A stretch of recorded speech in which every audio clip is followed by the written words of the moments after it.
All right, welcome everybody.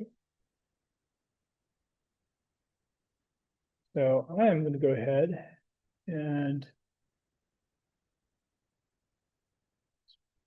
over here.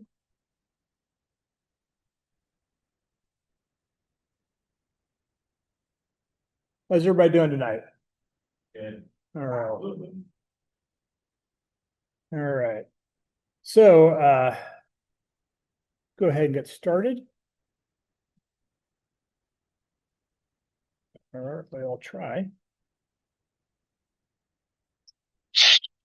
你是何人？你是否在山上打败过一只猫？你还活着？你没听说喵有9命吗？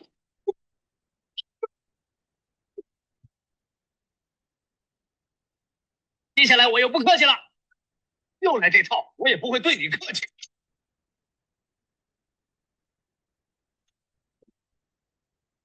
喵了个咪的！I'm presuming it's Chinese, but it looks like Chinese character. Well, yeah. So it's interesting. This is actually from a channel I follow on X called Cat Food. So they just generally about every day they put up like a new AI generated video of it's generally somebody from like a 1970s martial arts film fighting a cat, and there's always like little jokes and stuff in there, like they'll bring out this little cat toy to distract the cat and that sort of thing. Does the cat lose? No, sometimes the cat wins, but I figured since we were doing an AI focused presentation tonight, it's like whenever I do something AI focused, I always try to throw something funny in there that people will enjoy, if just in case my presentation is a little bit too dry for the audience. All right.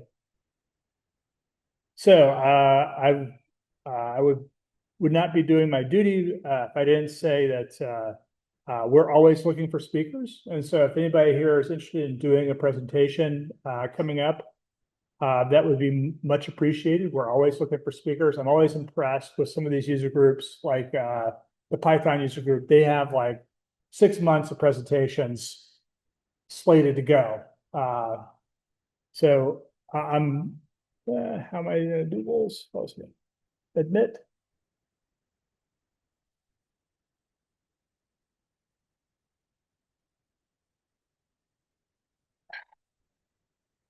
Somebody's trying to join, so just bear with me 1 second. All right, here we go. Admit. There we go. All right.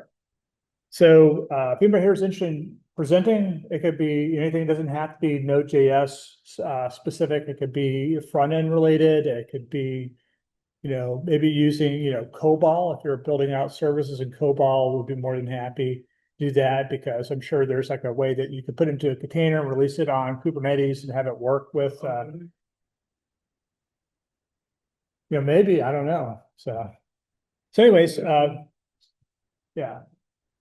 So please feel free to reach out to me and let me know if you're interested in presenting. We're always, like I said, we're always looking for speakers, and I'll get you on the schedule. All right, a little bit about me. So I've been running this user group since 2013. And I used to be a mobile engineer. I did mobile development for about 8 years. I was a mobile architect. I was an architect at my previous job. Now I'm working as a consultant. And I've worked with a lot of different languages. I've worked with JavaScript, TypeScript, React, Objective-C, Swift, Kotlin, Java, a lot of SQL, and more recently, Python. I have a blog where I'll talk about this stuff. I've been kind of silent over the last 7 months. I'll get into that for a second, but I'm planning on doing a lot more stuff with the blog. I also have a YouTube channel. It's the Polyglot Engineer. And I have a GitHub page where I'll post stuff like this on my GitHub page. And then I also have 2 X handles. There's JaxNode and Polyglot Engine 1. where JaxNode, I kind of cover stuff that's like JaxNode specific. And with the Polyglot engine, that's like the YouTube channel, it's going to be specific to, just more programming, software engineering related topics. All right. So what have I been up to the last 7 months? So about 7 months ago, I ran into another user here in Jacksonville. I believe was working on his master's degree in computer science, and he was telling me that he was also doing this boot camp in AI and machine learning. And so, well, that sounds interesting. So I'd like to learn how to, build models for doing artificial intelligence. And so I rolled in the boot camp through University of North Florida and full stack. And so for the last 7 months, I've been doing this boot camp, which is one of the reasons why people might have noticed that this user group meeting for the last 7 months, we've been meeting on Tuesdays. And the reason why we were meeting on Tuesdays is that was the only day of the week I had off. So now I graduated yesterday from the boot camp. Thank you. So we will be having meetings. Generally, I try to go for Thursdays because generally there's not a lot of other user group meetings that meet on Thursday. But I was disappointed to see that the Ruby user group was meeting today. So unfortunately, if there's somebody that really wanted to go to the Ruby user group and come to this one, it's like there's a conflict. So I apologize about that, but I'm going to try to coordinate that in the future so we're not having overlaps. So what's interesting about the boot camp was that it kind of covered a lot of different stuff. I'd say first month of it was teaching the people in the class how to program in Python, because the vast majority of the people in the class had never had any programming experience. And so that was interesting. There were a number of software engineers that were in the class, and they kind of took to the Python programming pretty easily. There's another student that was in the class that he'd done C++ and Fortran programming, and he started doing Python. It's like, oh, this is so much easier than doing C++. So he was happy that we were doing it in a language like that. And so at the beginning of the class, we kind of covered Python, and then we got into EDAs, which is doing the data analysis of, if you're going to be, doing, building models for making predictions. It helps to be able to look at the data and be able to evaluate the data before you start building models. And so we spent another month kind of covering how to evaluate the data and do essentially data science, data analytics, that sort of thing. And then after that, we actually got into building machine learning models. We started off with traditional machine learning models, and then we got into neural networks and convolutional neural networks and recurrent neural networks. We got into the transformer architecture, which is, what, ChatGPT and Gemini and all these different models are using. Natural language processing. And then the last, I'd say, month and a half, we were doing a lot around like AI agents, because that's where a lot of the work is right now, is building AI agents. So I was just going to plug Matt Lucas. Matt Lucas now is a teaching assistant for full stack. And so he's helping people learn these concepts. So as far as AI news goes, there's always a lot of AI news going on. But one of the things that caught my eye was Anthropic started talking about, they haven't released it, this new model they had called Mythos. And apparently Mythos, scared the bejesus out of everybody because it had these hacking skills.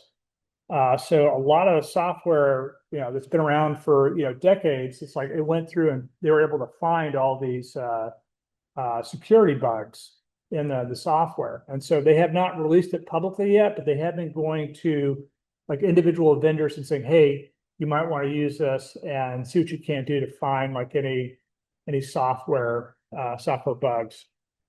Other big news is that SpaceX is buying Cursor. And one of the reasons for that is that they are planning on developing, their own coding model. So, a lot of these, coding assistants, like Cloud Code or Codex, are all using frontier models.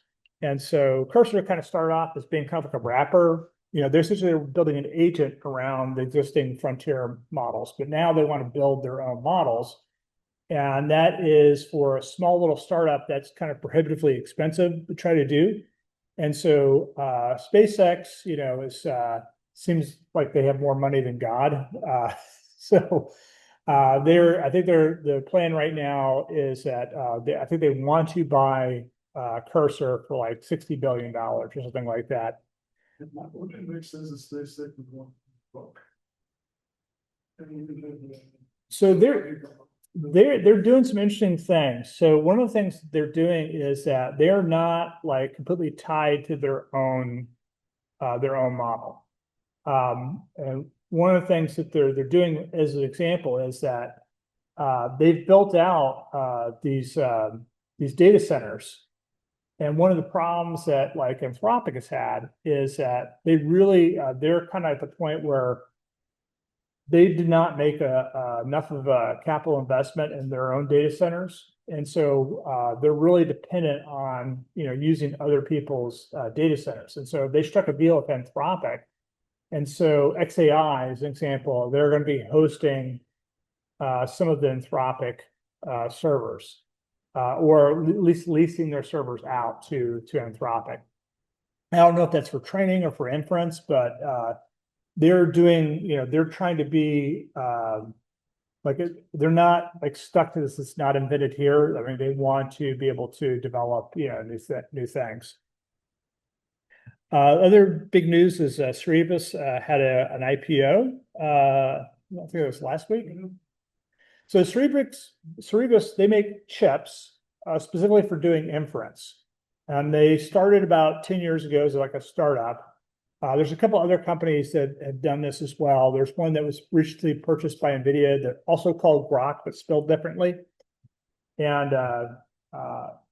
And so what they're trying to do is they're trying to essentially deliver like a GPU or an NPU that you can use to run these models and not be dependent on NVIDIA for everything. So they just had an IPO.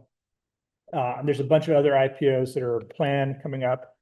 Other news is OpenAI is being sued by the New York Times, Elon Musk. I think that one he just lost. Microsoft, George R. R. Martin, John Grisham, and Sarah Silverman for some reason. Yeah, this is not like the same lawsuit. They all have their own little individual lawsuits, but I figured I'd throw that in there because I found that entertaining. I think the issue is that what a lot of artists are complaining about is that you can go on to ChatGPT as an example, and you can say, tell me a joke in the style of Sarah Silverman.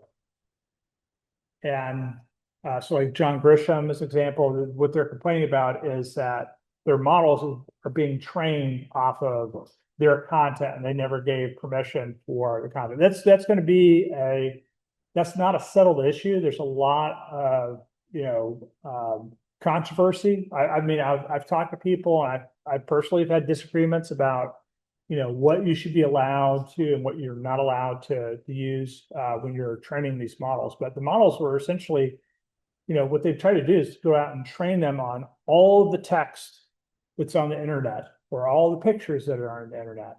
You're trying to try to get the best, quality model as possible. They want to have as much data as possible. And they're even at the point now where, all the data that's on the internet's not good enough. Like they're actually trying to use synthetic data to also to train the models. What is Microsoft? What they like? There's somewhat owned by Microsoft. I don't know if they're suing them, but there's definitely some arbitration going on. So they're not happy about something. OpenAI, no matter if they're trying to or not, have a way of becoming controversial with somebody for some reason. So I just thought I'd throw that in there. I personally don't have a problem with OpenAI, but apparently there's a lot of people who are suing them They to didn't do. want to go Musk's because so next of the time about. Yeah. They were they like basically the charity money citizen. Yeah, so I mean, the history of OpenAI is that Elon Musk actually started OpenAI because he was concerned that Google was not going to treat that they were going to be like they had at the time, like Google had like all the AI talent, like all the top AI talent. And Ilya Sutskever is an example who, is one of the, leading AI scientists in the world, was working for Google, and he persuaded him to leave Google and work for this startup. And the idea was that, they're going to build models, they're going to be open source, all the weights were going to be open, that was the whole idea. And then it became, I think, clear to Sam Altman that it's almost impossible to try to attract talent, retain talent, especially people that are like demanding the salaries that some of these AI scientists are getting if you're a nonprofit. And so he butted heads with Elon Musk. I mean, this goes back I think 8 years ago or something like that. I forget exactly when the falling out happened. I want to say around 2018. And then after that, they formed a for-profit company that basically sat underneath the nonprofit company. And there's been a lot of skullduggery and stuff because of that structure. I don't think it's a good structure, but it's like they start off being, whenever you start off as being a nonprofit and then try to change the company or turn the company into a for-profit company, it's like there's going to be pushback. So. And then Google had a whole bunch of announcements as well. They announced Gemini 3.5 and 3.5 Flash. I didn't get a chance to really do a deep dive on that, but it's like, everybody is coming out with newer, better, faster, more improved models. So I think, to me, the first really killer app for large language models is AI coding. And GitHub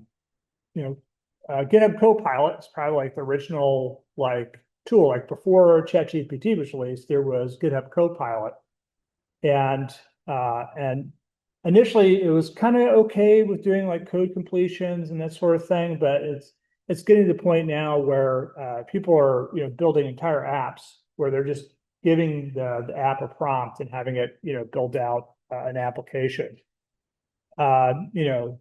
Prior to this, I think a lot of experienced software engineers kind of scoffed at, LM generated code. John and I were having a conversation with a coworker today. I don't know if I want to get into the details of that, but it's like there was disagreement with some of our coworkers about, how good some of this stuff is. But two of the quotes I saw recently was, is everybody here familiar with John Carmack? John Carmack, started id Software and built Doom 2, Quake, some of the greatest video games of all times. And, he releases his source code, usually a couple of years after, they're done with the product. And, he's considered to be one of the, especially with C and C++, he's considered to be one of the best programmers in the world when it comes to building that kind of software. He says that now these frontier models do a better job at generating code than he does. And he's one of the best programmers on the planet. And Linus Torvalds, who's the inventor of Linux and Git, is essentially said the same thing. He says that the AI is better at coding than he is now. And that's all fairly recent. That's really only been since, I want to say, around December of last year. Up to that point, I think you probably could scoff and say that the LLMs didn't do as good of a job at programming as humans, but it's gotten way, way better, and it's just going to continue to get better. Then there's the costs associated with that. And so one of the things that attracted me to GitHub Copilot was that initially, even though I was not using it a lot, it was only $10 a month. And then you could use it as much as you wanted for that $10 a month. And since then, they've added agents and a bunch of other features. And they have server-based processing. Like in other words, like you don't have to run your agent locally. You can run it on a server. So, I used to have one for enterprise license. And it's not a flat fee, but you don't pay for tokens at this point until they change it. You Yes. get a request, and you can ask it to do a lot of things in one request, and Yeah. we try to do that. So that will be changing things. So Cloud Code is an example. Like they have a different pricing model where you can use 44,000 tokens for a 5-hour window. Then they have another tier where you can use 5x and then 88,000 tokens. And then they have a 20x where you can use 222,000 tokens in that 5-hour period at $20, $100, and $200 increments. Google AI, OpenAI, they both have, similar like plans where GPT 5.5, they'll run there's a $200 a month plan where you get 125 input credits and 750 output credits. But if you go and read the fine details, like for instance, like on OpenAI as an example, they are switching to a per token license. So what they found is that people really are using these tools, and the servers are starting to melt down from all the use, and they don't have enough servers for all the code that people are using to try to generate. So GitHub recently announced they're going to switch to a pay-per-use model away from the monthly fee. Most of the coding agent LLMs are, essentially switching to that per token type of model. And I was listening to an interview with Mark Benioff last week, and he said that Salesforce, they're spending $300 million for AI coding a year. And that is the reason some company actually lay off people because they have to pay for AI. Well, so I'm curious, like how they're able to train the LLMs on Apex, but Apex is a proprietary language that Salesforce developed for building software. But yeah, I think that the deal with Salesforce is that they haven't really been doing a lot of hiring. I don't know if they've laid off like any software engineers. And then Chamath Palihapitiya also said that his company 8090, they're paying like $10 million a year for AI coding costs, and that's a relatively small company. So even small companies are spending like a lot of money on doing AI coding. So that brings me to the next slide here was, what can we do to reduce our AI costs? And the trick here is going to be adding context to what we're trying to do. So we need to be able to, add whatever type of tooling we can do to try to improve the efficiency of these models and the inference we're doing on these models. And essentially giving the large language models as much information up front as you can into the prompt helps reduce like the number of iterations. A lot of these models now are chain of thought models, where essentially they will go through and they'll iterate through until they can get the correct answer that they're looking for. And so the more you can do up front will help reduce that. And then most AI coding tools provide a way of adding additional context to those models. Nobody's gonna go out with me. Have you asked anybody yet? No, but who would? I don't even have any good skills. What do you mean? Like nunchuck skills, bow hunting skills, computer hacking skills. Girls only want boyfriends who have great skills. So I figured I'd pull in a quote there from Napoleon Dynamite about skills, because skills are important. So there's a couple different ways we can extend large language models. Your standard large language model bases all of its output encoding off of all the trained weights that are in the model. So if you're just communicating or prompting a large language model right now, if it's not connected to any tooling or to the internet or whatever, it can only give you answers based off of what it already has in its basically in its mind. And so your output accuracy, can be improved greatly by just improving the context. I did a presentation last year that I called Context is All You Need. It's up on YouTube if anybody here wants to watch it, where I kind of talk about like how to improve the output of large language models. And there's a couple different methods of doing that. One of the methods that's been very popular for probably about 3 years now is one that's called RAG, which stands for Retrieval Augmented Generation. And essentially what that does is that when people are prompting a large language model, one of the things you can do is you can use, let's say, a vector database. You go and do a cosine search on essentially vector data that you have stored in a database. And then you can go and retrieve blocks of text from your vector database, and then you can supply that to your large language model as context. And that's the way that a lot of people have been improving the results from their large language models. Large language models can also make tool calls. We did another presentation last year as well on MCP, which is the Model Context Protocol. And that's a really nice standard for, very easily adding tooling to existing large language models. And it's considered to be an agent tooling type of protocol. And then more recently are agent skills. And so just like Napoleon Dynamite was talking about how, girls only want boyfriends with skills. These large language models do a lot better if you can provide them skills as well. So why agent skills? What problem are we solving with these? So one of the things that you can do with skills is you can actually provide domain expertise. So if there are certain standards, let's say a coding standard or a certain way that you want to have things done with your large language model, you can actually provide that by using these agent skills. If you have repeatable workflows, if there's things that you just do over and over again, it's also handy to be able to use these agent skills. And you can also, if you're doing cross-product reuses as well, it's another good reason for using agent skills. So how do these work? And so the way that agent skills work is that these agents essentially will load skills up through what's called progressive disclosure.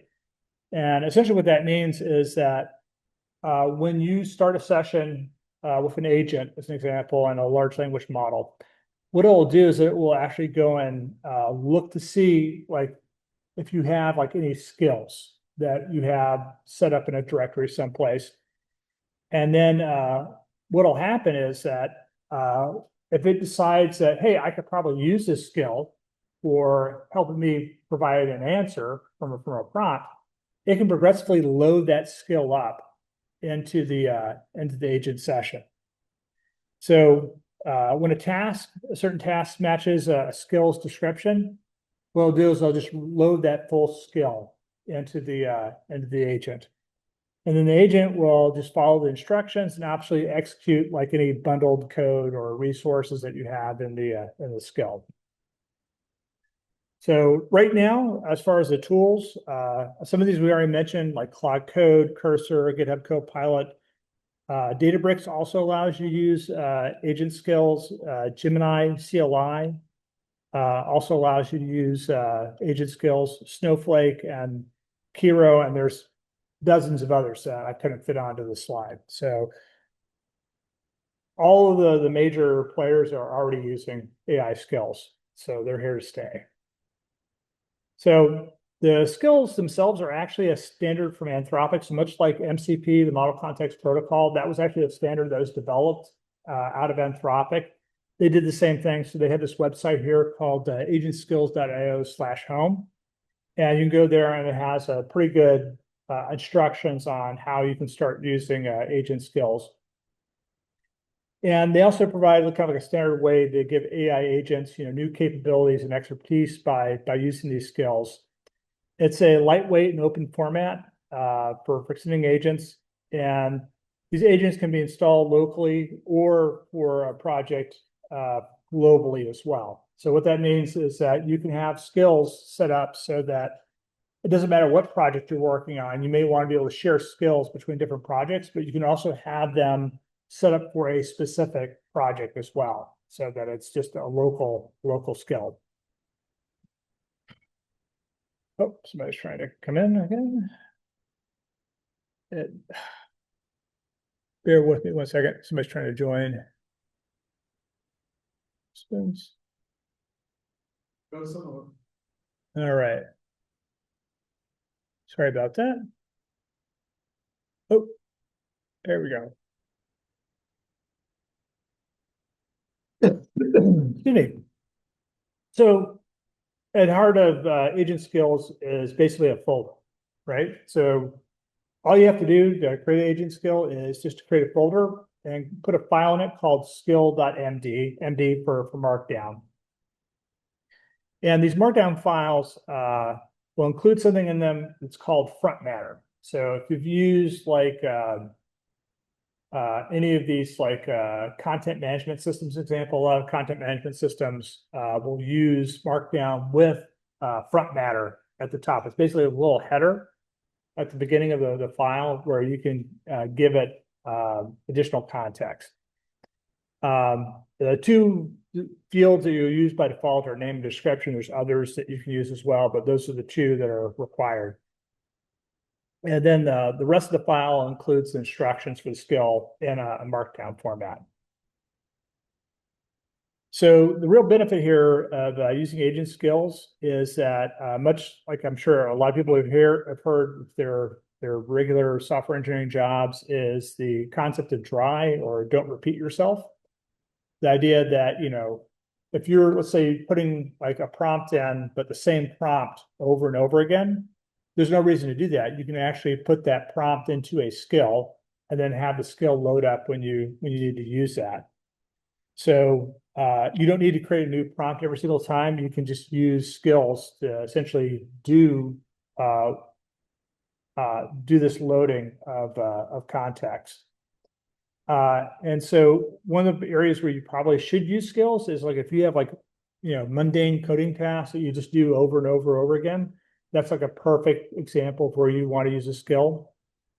Skills are also meant to be improved. So once you create a skill, doesn't mean that it should just stay like that way forever. It's like you should be progressively like improving the skill over time. So as you go through and you find little things where the large language model could have done a better job at generating code, you should be going in and making improvements to the skills. And so one of the things that you can also do with the skills is you include scripts and templates that you can use to help making your coding agents more deterministic. One of the issues with large language models is that by definition, they are non-deterministic, which means that in theory, you could send the same prompt in over and over again to a large language model, and you get different results every single time, which is really bad for unit testing. But using these skills, you can help eliminate the non-deterministic nature of the outputs that you're getting from these models. So this is the basic structure here. So in this one, let's say if you have a skill you want to call my skill, it would have the skill.md file in there. You could also have a scripts folder in there, a references folder, an assets folder, and then any additional files or directories that you need to have with the skill. This is kind of a quick example of what a skill would look like. This is a markdown file. And here you can see at the very top, we've got those 3 dashes, which make up the header. And then there's a name field, and then there's a description here. And this is actually, I just pulled this directly from the Anthropic AI agent skill website. So this is kind of like their hello world example here. But what this is actually doing here is that it's giving you some context here. This is to roll a die, the following command that generates a random number from 1 to a given number of sides. And then what they did is they actually have 2 code examples in there. So they have a bash statement. So if you want to do something from just from the terminal, as an example, you could do that. But they also have a PowerShell one. So if you're using Windows, as an example, they can do it in Windows as well. So, and then they've got some additional context in there at the bottom of the file. So how do we install these? How do we use these skills now that we have a skill? So I just did VS Code for my example because that's all I have access to. I don't have a cloud account or anything like that. But if you want to install one of these skills globally, if you go to your home directory, you can create a agents folder if it doesn't already exist, and then put a skills folder in there. And then you just put your skills inside of that skills folder. And then if you want to use this locally inside of like a project you're using, example, if you're using VS Code as example, at the root of your project, you can create a .github/skills folder, and then you just put all your skills inside of there. And this can ignore the global ones, or also. I'm not sure what will happen as far as conflicts. I'm assuming that if you have two skills that are named exactly the same thing, it's going to use the.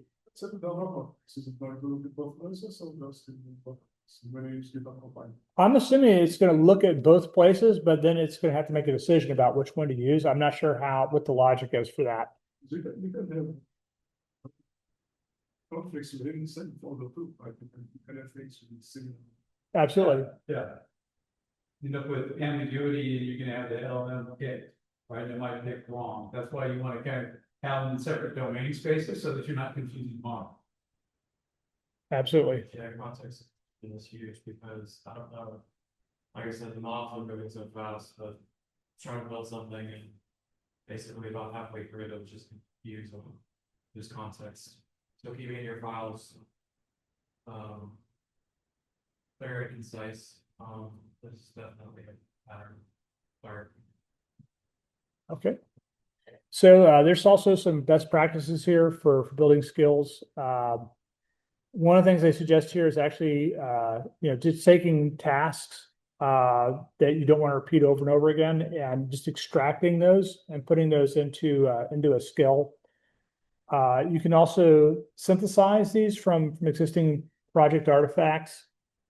You can refine these with real agent execution. So as I was mentioning before, like you're probably going to want to go and make improvements to these skills as you're using them when you start finding like problems and deficiencies with them. If you find that your agent's wasting time on unproductive steps, you want to revise your skills. They also advise keeping your skill MD file to under 500 lines or less than 5,000 tokens. And they also suggest providing defaults over menu options. So you don't want to give the skill like a choice of doing different things, because that's going to require it to prompt the developer to have to make a choice. You want to give it defaults. And then it also recommends keeping a gotchas section in the skill MD file. So like, for instance, if you run into gotchas using these skills, it's like you might want to put a gotcha section just to let the fellow know what to do in those use cases. When you say skill MD, in general those files, or there's one particular file? So it'd be the skill.md file. You're basically making all these changes to the skill MD file. There is one skill defined and then other skills, or all those when you talk about. So for each skill, there's going to be a separate folder. This. And then in each folder, you would put the individual skill.md file. So it's like the package.json file for AI. All right. And then you can also add in assets, and you can use the assets for storing like templates as an example. I was listening to John today mention like T4 templates and stuff like that. That might be like a perfect example of what you might want to use that for. So for instance, let's say you have like a tool you're building. Let's say it's a to-do list. That's kind of like the hello world example that people use, like when you're doing something interacting with data that has to be stored persistently. So typically you'll have like an ID column, and you'll have like a name column, that sort of thing. So one of the things you can do with like T4 templates as an example is, let's say you have like 4 or 5 fields that you need to be able to like create a form for, write out database queries for, create a data access object, like maybe if you're using Java as an example, that would have all these fields and stuff like that. And so T4 templates are popular for doing those types of things. I remember building a tool about 20 years ago that wasn't using T4. I actually built a tool similar to this just in SQL that would write C# code for me. So, which is not the preferred way of, I wouldn't suggest doing that. But you can essentially write templates in a lot of different languages, but T4 is one that's meant specifically for doing these types of coding tasks, repeatable coding tasks over and over again.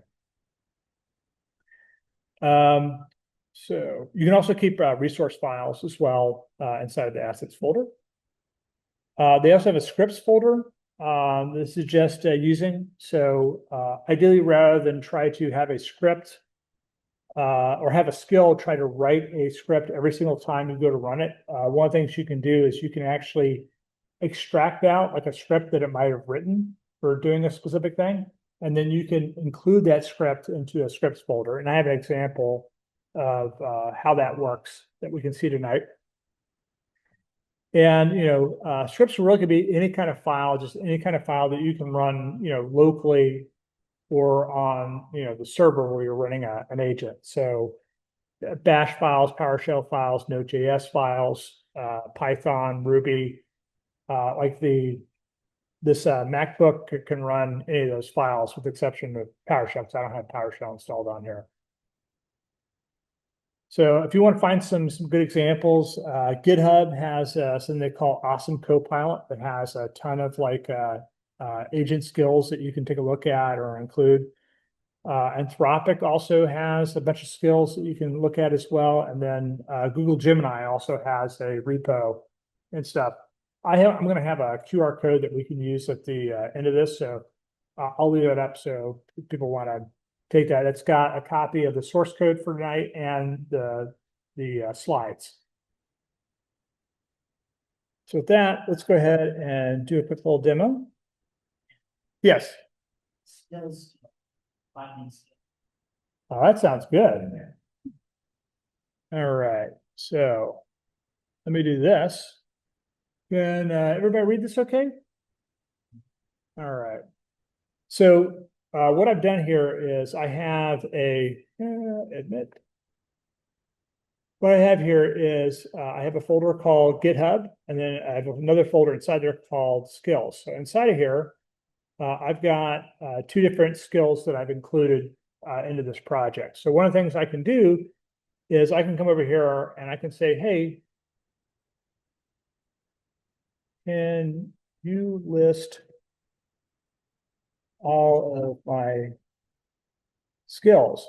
And it'll actually go through and look at all the different names and stuff with the skills. But if I do this instead, I say skills like that,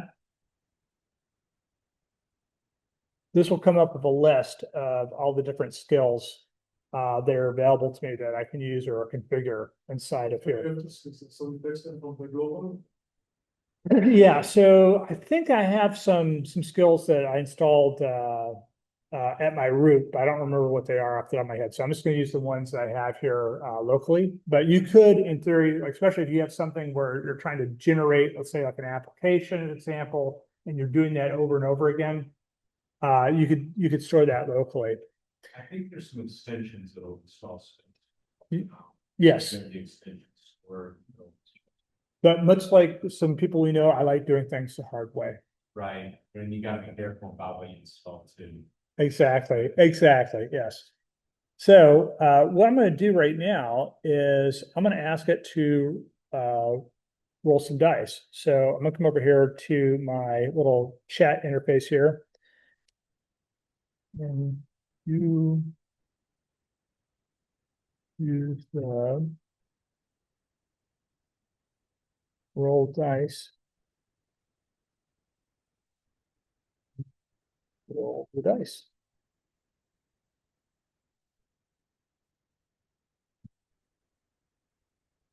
And it's coming here, it's evaluating, it says use the roll dice skill. It's reading the skill in, found the skill, evaluating.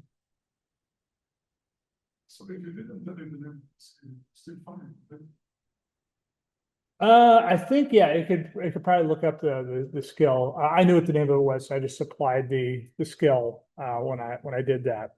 I bet if you said roll the dice, probably fine. Yeah, it has to like, as long, it'll just use the description of that. It's Yeah. All loaded in the elements of what's appropriate. And you can actually / auto complete it too. You can just say / ROL tab. So- Call it. So, you do this, does it still call you there, because it depends on this on look at it. eventually it does call the LLM. What it does is it's looking up in the prompt, it sees that there's a skill request. So it's going out, and essentially it's doing kind of like a tool call. And it is looking up, yeah, it's reading the skill in. And then once it's read the skill, then you saw right here that, yeah, after it read the skill, it came over here, it found the code, executed code, and then we got D6 and then 1. And then so roll a different die like D20. So this is GitHub Copilot, but you could use this on any. You can use Cloud Code, you could use Gemini. It doesn't really matter. You can use it with. so what you say you're using? Just I'm using Copilot, GitHub Copilot. So yeah, GitHub Copilot. I think it's probably like the original one of these tools. It doesn't have all the bells and whistles that some of the other coding assistant tools have. Like for instance, like Cloud Code, for example, is probably a little bit more mature for doing these types of tasks. the code will not sit inside the library. You have to do it from a shell. It's typically, I believe, Cloud Code. You running it inside like a terminal with the CLI. A lot of these tools are CLI or terminal based. You don't combine with that, so there's a version of this. They have a CLI you can use as well. Just it's not available in all places apparently. It seems like, yeah, well, our company does from us, but it seems like almost everybody now has the desktop version of their app, and then they also have the CLI. Like there's a GitHub Copilot, actually GitHub Copilot has a preview right now of the desktop app, just a standalone desktop app that they're releasing. And then for something like Cloud Code has a desktop app, but they also have Cloud Code CLI. Yeah. GitHub or OpenAI has OpenAI Codex. There's an OpenAI Codex desktop. There's an OpenAI Codex CLI. So like almost all these people now have code. But they don't all have the plugins to this. No, they'll all, yeah, the skill standard seems to be standard across all I these. use Cloud Code like that. Yeah, you could. Mhm. Yeah, it should support it. Yeah. It's the standard across all these tools now. Yeah. So like I was saying before, this is an open standard that was created by Anthropic. Anthropic seems like they've been pretty good about like, like they will come up with like a protocol or a tool or some type of technology like this, and then we'll make it an open standard. And most of the other vendors have been pretty good about picking it up. So like MCPs were a perfect example of that. MCPs were initially developed by Anthropic, but everybody adopted MCP right away. And there's a ton of tools out there where you can just pull in and use MCPs in your tool of choice.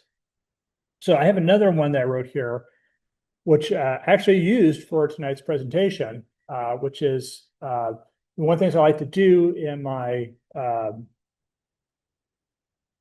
presentations is I like to put up a QR code.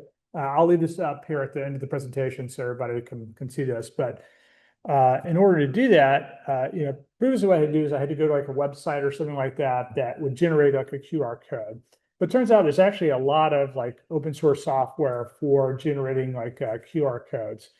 And so what I did was I actually used ChatGPT, or I shouldn't say ChatGPT, I should say Copilot, to help me with the creation of a tool here. And so what I did here is you can see right here in the in the front matter here that I've created a tool here called Generate QR Code.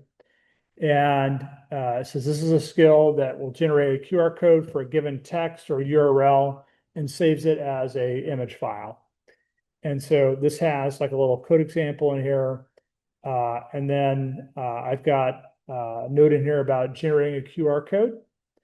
And then the other thing I did was I kind of extracted a lot of the code that it had previously generated, and I put that into this generate QR code here. And so now I've got a script that I can use for being able to use this skill. And all this is doing is just taking in, just like it's described in the skill itself, we take in text, an output path. We can also pass in options. And what this will do is this will generate a QR code. So just as an example here, we'll test this out. I'm gonna come over here and I'm gonna create a new session. Let me minimize this. All right, and I'll archive that. Let's create a new session here. And what I want to do is I want to say, let's use the generate QR code. I want to create a QR code for yes. We'll say apple.com.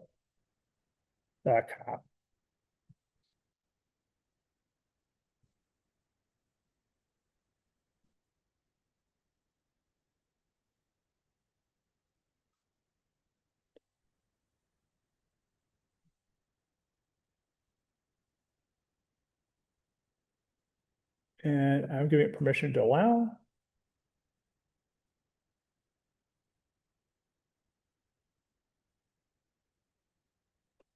And voila. So now, I'm sorry? See that it's still.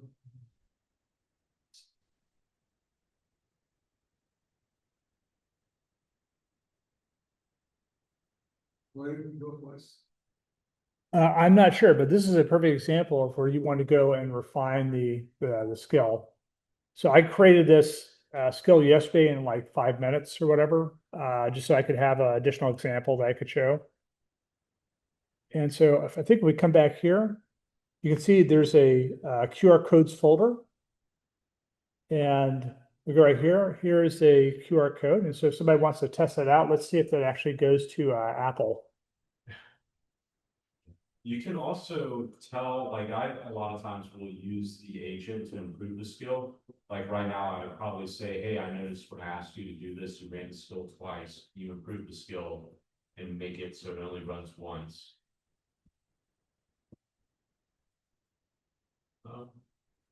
It works for me. What do you guys do? All right. Well, here's the real QR code I want people to be able to use. This is this QR code right here.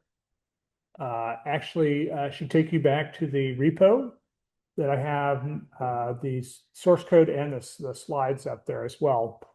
You have an example Of a template? I do not, but I'm going to probably add to this because I'm supposed to give a presentation next week at my company about how we can start using these internally. So we had a big conversation today at my company. I don't want to get into too much detail, but one of the things we were talking about was like, how could we be using these more? How could we be using these skills to improve the output that we're getting from Copilot as an example? And the company that we work at is primarily like I want to say like a Microsoft shop in the sense that they're doing a lot of stuff with like .NET and Microsoft SQL Server. And the tools that a lot of our developers use for doing that is, I think everybody's familiar with Visual Studio Code, but there's actual original Visual Studio, which is a Windows-only IDE that you can use for developing .NET applications. And they do have a Copilot assistant, like chatbot feature that is in VS Code, or sorry, in just Visual Studio. But I'm not sure how up to date it is. Like they're not as fast at updating Visual Studio as they are with VS Code. So I don't know if all these features are available in Visual Studio or not, but they're definitely available in VS Code. So Probably. I haven't checked lately, but pretty sure it is. unfortunately, I do not have a machine with Windows, so I have no idea if it works or not. I don't know if it's the same version. I used to. Yeah, so Microsoft did have a version of like Visual Studio for the Mac. And it came out of an acquisition. They had bought a company called Xamarin that allowed you to take .NET code and write Android and iOS applications with it. So they had to have a Mac version of their IDE in order to be able to do that software. They have since renamed that project. I'm blanking on the name of the project now, but yeah, they got rid of the Mac IDE. So they had another tool I liked a lot called Azure Data Studio, which was a kind of like a SQL Server type tool. Also worked with Azure SQL if you're using Azure.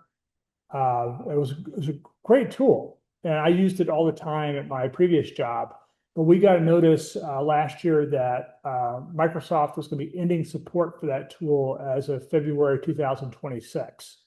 So I think you can still download and use it, but it's not supported by Microsoft anymore. So Microsoft likes to do that. It's like, hey, here's this cool thing over here, and then they kill it. Like Silverlight is a perfect example of that. It's like, ooh, Flash. It's like we got something better now. We've got Silverlight, and then they killed Silverlight. So, anyways, all right. Yes.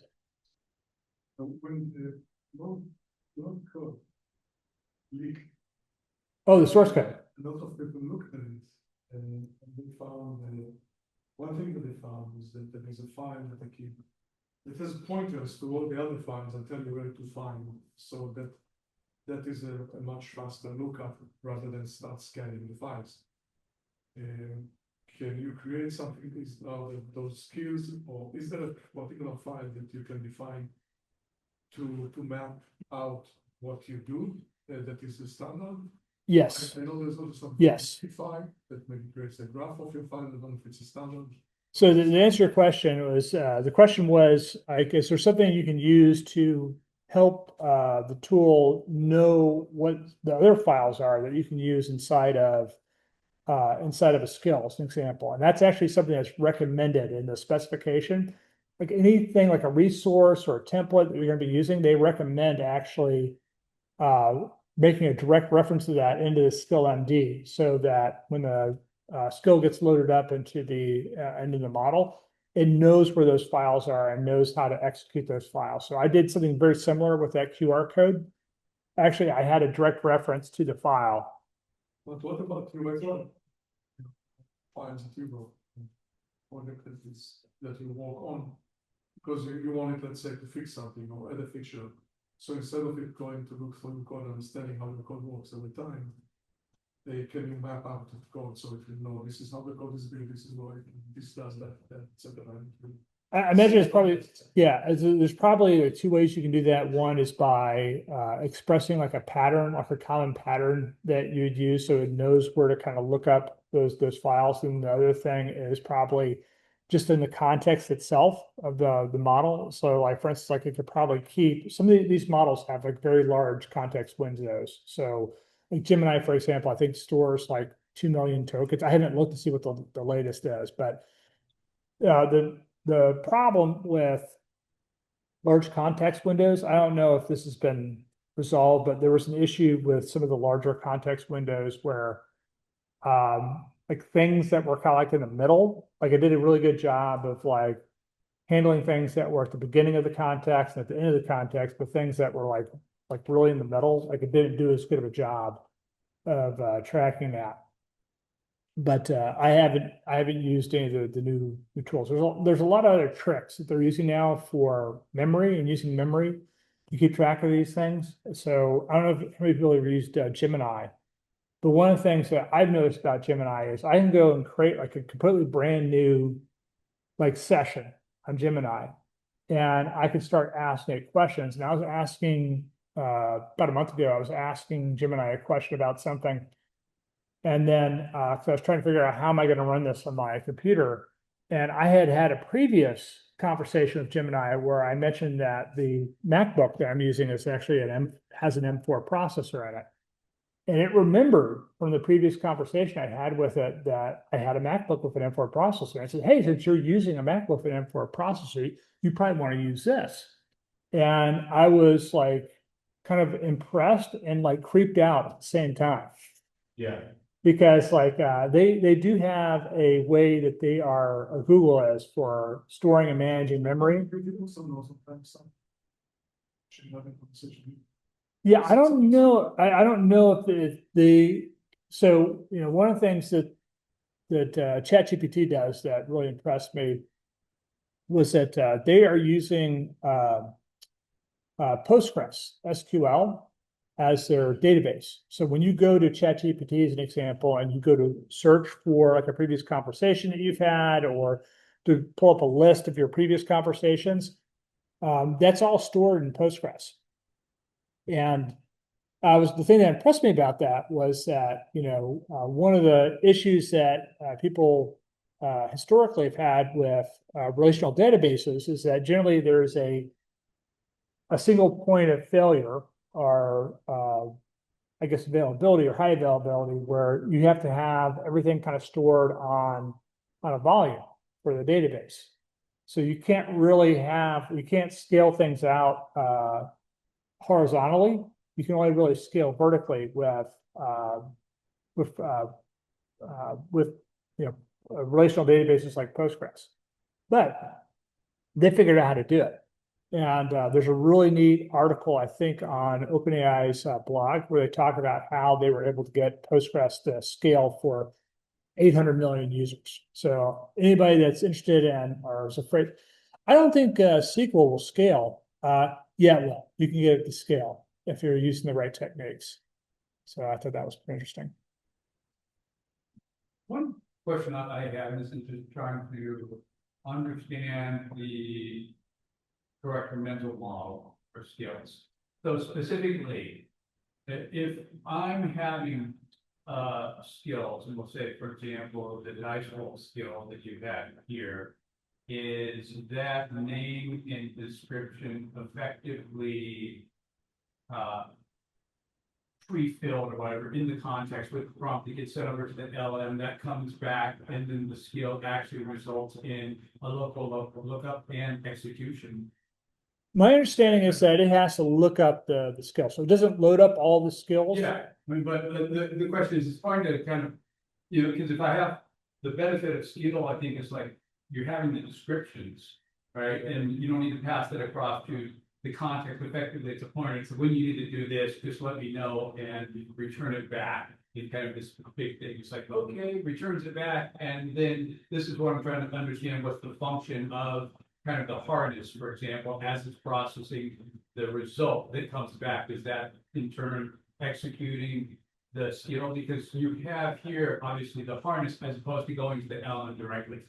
Yeah, so it's got to load the skill in order to use the skill. And it does not load all the skills up by default, but it can go and if you are making a request, it can look up the skill and then load the skill. So let's just try an experiment to see how this works. So if I come back here to VS Code, I'm gonna kill that. Open that. You can also do like / the name of the skill within the chat. That's how I've been doing it. I've just been doing the skills. Now But it seems to have a running list catalog of everything. yeah, so let me do this. I'm gonna But what the distinction I'm making is that if you just have the model's not doing it.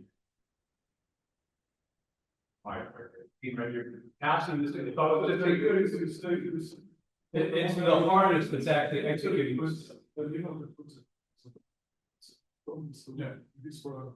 Yeah, you have to come back. The tools are also.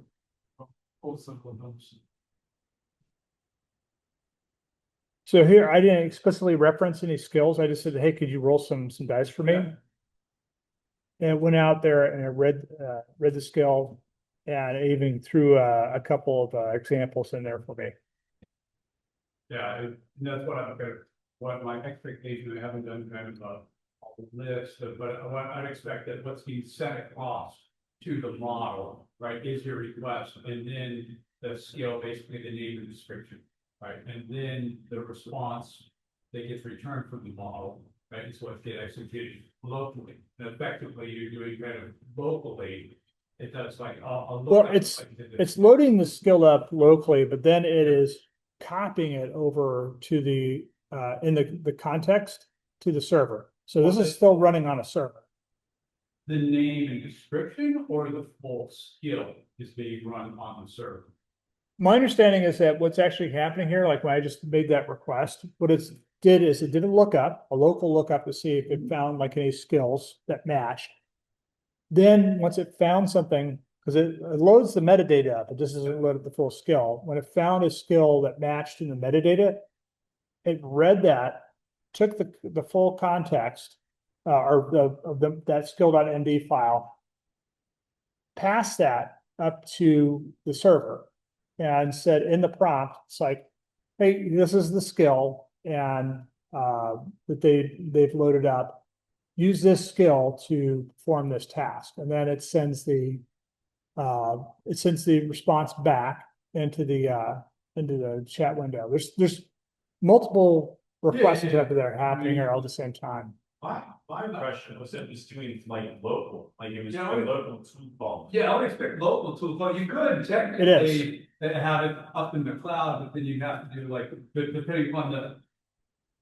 You have to provide a lot. Yeah. I mean, I understand. Yeah. So the QR code is a perfect example of how that works. So the QR code is actually running code locally in the chat window to actually generate the QR code.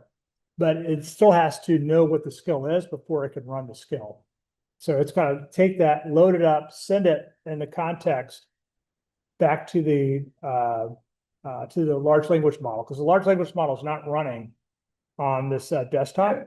It's running up in the cloud. So it's got to pass that context up to the cloud, and then it's sending a response back saying, hey, go and perform this task. And then the chat window application, whatever this Copilot, is able to receive that instruction and then execute the code locally that it has a reference to from the skill. Yeah, that's exactly it. It's returning back, and you effectively chat windows, the harness is running the next. Okay. Well, that's about all I had. Well, Do I use rules? I just follow the rules that are given to me, like whatever the FAA tells me to do. I have not gotten that deep into it. So Different presentation.